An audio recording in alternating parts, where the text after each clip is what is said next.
EC তার মত মতো এবং অবৈধভাবে আবার সেই পুনরায় 3টি আসন ঠিক রেখে 1টি আসন বিলুপ্ত ঘোষণা করা হয়েছে, যা অবৈধ, বেআইনি এবং বাগেরহাট জনগণের বুকে প্লেগ ঢুকানোর শামিল।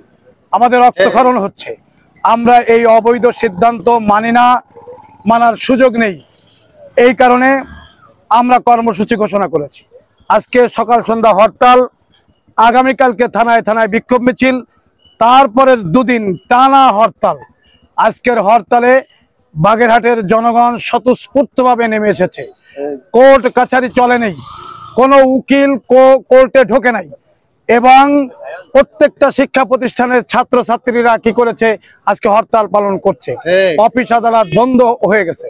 আমরা মনে করি এটা বাগেরহাটবাসীর স্বতঃস্ফূর্ত হরতাল। দাবি আদায় না হওয়া পর্যন্ত তারা রাজপথে থাকবে এবং বাগেরহাটকে আরো বেশি অচল করে দেওয়ার সিদ্ধান্ত। যেহেতু বাংলাদেশের অর্থনীতি সচল রাখার জন্য মোংলা পোর্টের একটা ভূমিকা আছে, এই এলাকার মৎস্য শিল্পের একটা ভূমিকা আছে, ইপিজেড আছে, তাপ বিদ্যুৎ কেন্দ্র আছে, শিল্প কলকারখানা গড়ে উঠেছে। অতএব আমরা এই অর্থনীতির চাকা অচল করে দেব সামনে যদি আমাদের দাবি না মানা হয়। আপনারা বলবেন যে তো জনগণের ক্ষতি হচ্ছে। আমাদের এই জনগণের যে ক্ষতি হচ্ছে, এই জনগণ এটা ক্ষতি মনে করে না, কারণ 1টি আসন বিলুপ্তির যে ক্ষতি, এই ক্ষতি 10-15 দিন একটানা হরতাল দিলেও সে ক্ষতিপূরণ হবে। অতএব আমরা মনে করি এই যে ভৌগোলিক অবস্থান, বাগেরহাটে সারা বাংলাদেশের মধ্যে 6ষ্ঠ বা 7ম। আমরা যদি জয়মনি থেকে শুরু করে নিয়ে গোপালগঞ্জ পর্যন্ত বাগেরহাট 2 আসন করা হয়েছে। খেগড়াঘাট থেকে শুরু করে নিয়ে গোপালগঞ্জ পর্যন্ত বাগেরহাট 1 আসন করা হয়েছে। ওই কচুয়ার ওই শীতলমারি শেষ পর্যন্ত একেবারে শরণখোলা পর্যন্ত বাগেরহাট 3 করা হয়েছে। ভৌগোলিক অবস্থানের দিক দিয়ে কোনোভাবেই এইটা বাংলাদেশে এরকম নাই। উপকূলীয় জেলা বাগেরহাট, এই উপকূলীয় জেলা সবসময় জলোচ্ছ্বাস, সাইলো, সিডর এবং সবসময় প্রাকৃতিক দুর্যোগের মধ্য দিয়ে কাটে।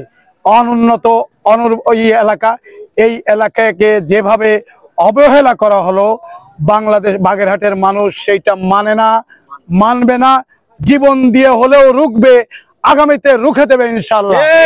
আমরা যদি এটা না মানা হয়, পুনর্বহাল না করা হয়, তাহলে আমরা আগামীতে সিদ্ধান্ত নিতে যাচ্ছি কোনো আসনে কেউ নমিনেশন পেপার কিনবে না। বাগেরহাটে কোনো নির্বাচন হতে আমরা দেব না, নির্বাচন হবে না। সেই নির্বাচন কমিশনের অন্যায় সিদ্ধান্তকে আমরা ঘৃণা ভরে প্রত্যাখ্যান করেছি। সেই নির্বাচন কমিশন গতকাল যে বক্তব্য দিয়েছে, সেই বক্তব্য জনগণের বিপক্ষে অবস্থান নিয়েছে। জনগণের নাড়ি বুঝতে নির্বাচন কমিশন ভুল করেছে। কোনো আন্দোলনের তোয়াক্কা করে না যে নির্বাচন কমিশন, জনমতের তোয়াক্কা করে না যে নির্বাচন কমিশন। সেই নির্বাচন কমিশন রাজপথে জনগণের দাবি মানতে তাদেরকে বাধ্য করা হবে ইনশাআল্লাহ। দাবি একটাই, 4টে আসন ছিল, 4টে ফিরিয়ে দিতে হবে। যতদিন ফিরিয়ে দেওয়া না হবে ততদিন নির্বাচন কমিশনকে আমরা নির্বাচন কমিশন হিসাবে স্বীকৃতি দিতে পারবো না। আমি যারা আজকে কষ্ট করে রাজপথে দাবি আদায়ের জন্য এসেছেন সকলকে ধন্যবাদ জানাই এবং দাবি আদায় না হওয়া পর্যন্ত রাজপথ জনগণের দখলে রাখতে হবে ইনশাআল্লাহ। সকলকে ধন্যবাদ। আসসালামু আলাইকুম ওয়া রাহমাতুল্লাহ। এবং মোল্লারহাট সংযোগ হতে পারে না, মাঝখানে ফকিরহাট। আবার ফকিরহাটের সাথে রামপালের মাঝখানে 2টি ইউনিয়ন আছে, একটা খানপুর এবং ডাকালগাছি। এটাও ভৌগোলিক অবস্থানের দিক দিয়ে একটা পার হয়ে আসতে হয়। এই জন্যে ভৌগোলিক অবস্থানের দিক যদি আমরা বিবেচনা করি, এক কর্নার থেকে আর এক কর্নার পর্যন্ত একজন প্রার্থীকে যেতে প্রায় 1 দিন সময় লেগে যাওয়া আসা। কিন্তু যেখানে পপুলেশনের উপরে ভিত্তি করে আসন বৃদ্ধি করা হয়েছে, ওখানে আধা ঘন্টাও লাগবে না এক মাথা থেকে অন্য মাথায়। অতএব শুধুমাত্র পপুলেশনকে কেন্দ্র করে যে আসন বিন্যাস করা হয়েছে, এটা একদমই ঠিক হয়নি। কিন্তু নির্বাচনী আইনে, ডেলিমিটেশন লতে পরিষ্কার ভৌগোলিক অবস্থানের কথাও বলা হয়েছে। এই জন্যে আমাদের মোংলা পোর্ট, ইপিজেড এবং তাপবিদ্যুৎ কেন্দ্র এবং ক্রমবর্ধমান শিল্প অঞ্চল গড়ে উঠতেছে। এখানে ভোটারও ক্রমান্বয়ে বৃদ্ধি পাচ্ছে। এই অঞ্চলকে এইভাবে কাটাছেঁড়া করার অধিকার এই ইসির নেই, কারণ আমরা দীর্ঘ 17 বছর আন্দোলনে ছিলাম, রাজপথে ছিলাম, কারাগারে ছিলাম, বারবার গ্রেপ্তার হয়েছি। আমরা চেয়েছিলাম আর আন্দোলনে আমাদের রাজপথে নামা লাগবে না, অথচ জুলাই আন্দোলনের ফলে যাদের সৃষ্টি, অতএব আমাদের অধিকার ক্ষুণ্ণ করে এদেরকে একটি আসন বিলুপ্ত করার অধিকার এটা কেউ দেয়নি, জনগণ দেয়নি। আমরা এর তীব্র নিন্দা জানাচ্ছি, প্রতিবাদ জানাচ্ছি, ক্ষোভ জানাচ্ছি, ঘৃণা জানাচ্ছি এবং থুতু নিক্ষেপ করছি।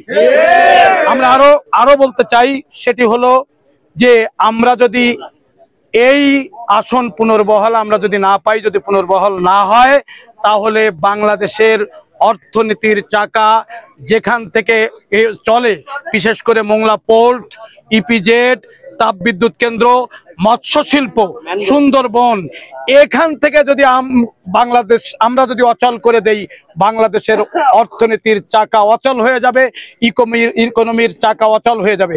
আজকে বাংলাদেশের যে অবস্থান, আমাদের বাগেরহাটে, এখানে আজকে আমরা স্বতঃস্ফূর্তভাবে আন্দোলনে নেমেছি। কোর্ট কাছারিতে কোনো উকিল আজকে প্রবেশ করেনি, ইসির নির্বাচনী অফিসে তালা দেওয়া হয়েছে এবং জনগণ এমনভাবে স্বতঃস্ফূর্ত নেমে এসেছে, তারা এই রাস্তাঘাট আটকানোটাকে ক্ষতি মনে করছে না। তারা মনে করছে একটি আসন কর্তন করে যে ক্ষতি করা হয়েছে, সেই ক্ষতির চেয়ে এটা বড় কিছু নয়। এই জন্য তারা এই সামান্য ক্ষতি স্বীকার করেও রাজপথে নেমে এসেছে। সরকারকে আমরা ক্ষমতায় বসিয়েছি, আপনারা লক্ষ্য করেছেন সেই সরকার ক্ষমতায় যে তার নির্বাচন কমিশন বাগেরহাট জেলার সঙ্গে সবচেয়ে বেশি বৈষম্য তারা সৃষ্টি করেছে। আমাদের এই বাগেরহাট জেলা থেকে একটি আসনকে কেটে দিয়ে আমাদের প্রতি যে বৈষম্য করা হয়েছে, যে জুলুম করা হয়েছে, এর প্রতিবাদে শুধু রাজনৈতিক দল নয়, দল, মত, জাতি, ধর্ম নির্বিশেষে বাগেরহাটের সর্বস্তরের জনগণ আজকে পুষে উঠেছে।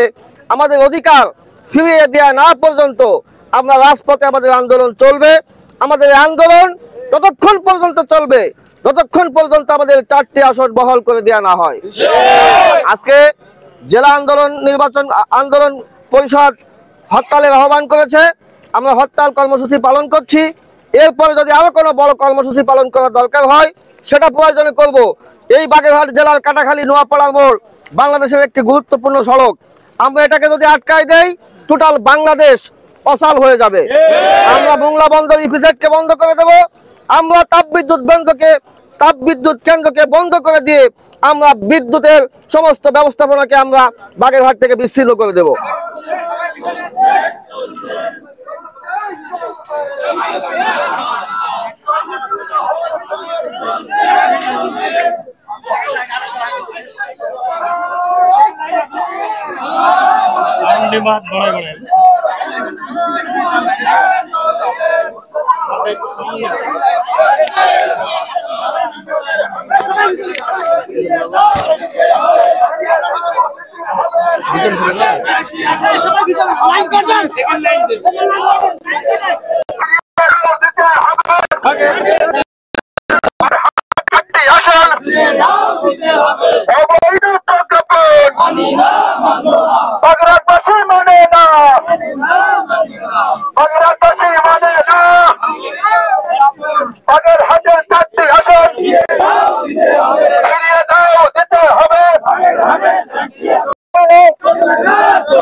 ফিরিয়ে দাও, দিতে হবে বাগেরহাটের 4টি আসন। আমরা মানব না, সিসি